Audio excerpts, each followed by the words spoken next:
Hello everyone, welcome to the Physio Diaries and today's topic is about bronchopulmonary segments. ठीक है, सो यहाँ पे आप लोग देख सकते हो हमारे टू लंग्स होते हैं, right and left lung. Okay, let me zoom in for you जिससे सबको क्लियरली दिख जाए. ठीक है, राइट और लेफ्ट लंग. अब राइट लंग जो है उसके हमारे दो फिशर होंगे. First is horizontal fissure, second will be oblique fissure. Okay, अब हमारा लंग जो है वो थ्री पार्ट्स में डिवाइड हो गया, upper lobe, middle lobe and lower lobe. Okay, अब जो सा हमारा राइट लंग है, ठीक है, इसके हमारे ब्रोंकोपल्मोनरी सेगमेंट्स अराउंड होंगे 10 एंड लेफ्ट लंग के होंगे अराउंड 9. ओके, देन टोटल हमारे होंगे 19 सेगमेंट्स. ठीक है, राइट लिख रहा हूँ यहाँ पे कि 10 सेगमेंट्स एंड यहाँ पे होंगे हमारे 9 सेगमेंट्स.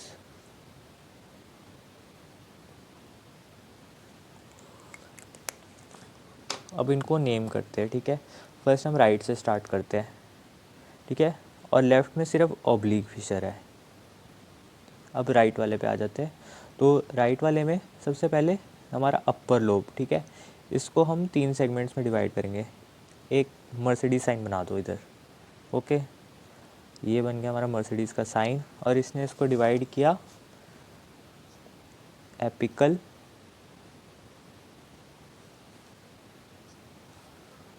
ये हमारा एंटीरियर है, एंट लिख रहा हूँ मैं.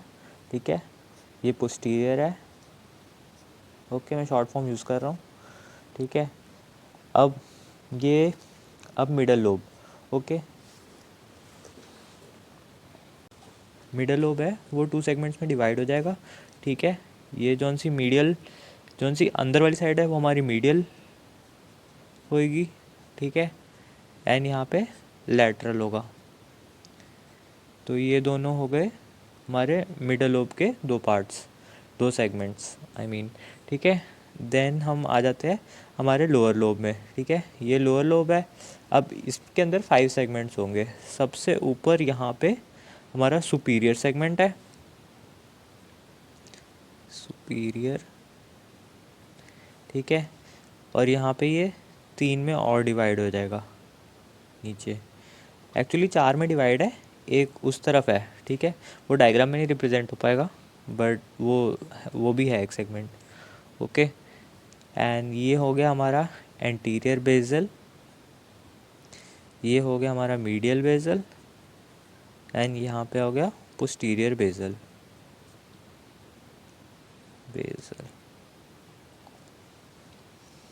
अब हम आ जाते हैं लेफ़्ट लंग में. ठीक है, लेफ़्ट लंग में ये मैंने बता दिया आप लोगों को. यहाँ पे कौन सा फिशर है, ऑब्लिक. यहाँ पे हॉरिजॉन्टल फिशर था और ऑब्लिक फिशर था राइट लंग में. ठीक है, इसमें सिर्फ ऑब्लिक फिशर है तो ये दो पार्ट्स में डिवाइड हो जाएगा, that is upper lobe and lower lobe. But left lung में एक चीज़ और होती है, दैट इज़ कॉल्ड लिंगुला. 1 सेकेंड, ये यहाँ तक. तो ये जो हमारा पार्ट है दिस इज़ लिंगुला. ओके, लिंगुला मतलब लैटिन में इसका मीन होता है टंग से रिलेटेड, मतलब ये एक तरह की टंग जैसी शेप में है तो इसको लिंगुला बोल रहे हैं हम लोग. फिर जो सा अपर लोब है, ठीक है, दैट इज़ सेम जो राइट लंग में था, सेम टू सेम हमने लेफ्ट लंग में बना देना है. एक मर्सिडीज़ का साइन, एपिकल. ओके, ये पोस्टीरियर हो गया इसका और ये एंटीरियर पार्ट, ये अपर लोब हो गया ख़त्म. ठीक है, अब यहाँ पे मिडल लोब था पर लेफ्ट लंग में मिडल लोब नहीं है, लिंगुला है. ठीक है, तो ये लिंगुला भी दो पार्ट्स में डिवाइड होगा. ये अपर पार्ट को हम सुपीरियर बोलेंगे और ये हम इन्फीरियर बोलेंगे. ये दोनों लिंगुला के पार्ट्स हैं. ठीक है, तो यहाँ पे अब टोटल हमारे हो गए 5 सेगमेंट्स. ठीक है, और ये लास्ट हमारा आ गया हमारा lower lobe and this lower lobe will again have 5 segments in it which will be same as the right lung. Superior, then ये posterior basal, medial basal and anterior basal. ठीक है। एक चीज़ मैंने मिस कर दी बतानी कि ये लिंगुला जो है उसको हम एक ही मानेंगे, मतलब कि यहाँ पे हम सुपीरियर इन्फीरियर वैसे तो डिवाइड कर रहे हैं, बट हम लोग जब काउंट करते हैं सेगमेंट्स तो it will be 1 2 3 4, whole lingula will be counted as 4 5 6 7 8 and 9 will be the lateral basal that will be on other side. ठीक है, वो डायग्राम में रिप्रेजेंट नहीं हो सकता। सो ये हमारे ब्रोंकोपल्मोनरी सेगमेंट्स हो गए। ठीक है, राइट लंग और लेफ्ट लंग के। ठीक है, अब आ जाते हैं ब्रोंकोपल्मोनरी सेगमेंट्स की डेफिनेशन पे। ठीक है, तो ये होता क्या ब्रोंकोपल्मोनरी सेगमेंट्स। ठीक है, अब ब्रोंकोपल्मोनरी सेगमेंट्स की डेफिनेशन है, these are anatomical, functional and surgical unit of the lung. ठीक है,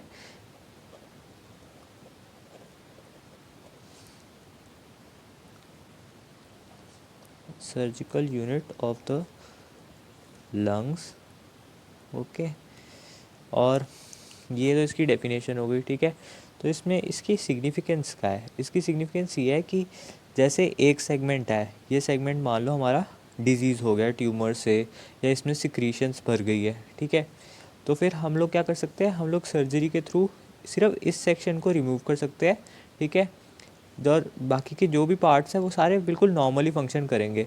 ठीक है, सो इसमें ये बता सकते हैं कि disease segment can be remove surgically without affecting any other function of the other segments. Okay, और दूसरा ब्रोंकोपल्मोनरी सेगमेंट्स की हमारे फिजियोथेरेपी में ये इंपॉर्टेंस है कि जब भी हम लोग पोस्टल ड्रेनेज वगैरह यूज़ करते हैं तो उसमें हमें ब्रोंकोपल्मोनरी सेगमेंट्स पता होने चाहिए कि अगर सिक्रीशंस एपिकल में है तो हम लोग उस हिसाब से पेशेंट की पोजीशनिंग करेंगे और उसमें हम लोग परकशंस देंगे। Okay, so this was all about the bronchopulmonary segments.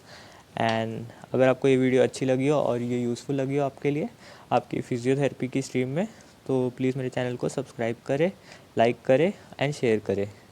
Thank you everyone and all the best for your future. Thank you.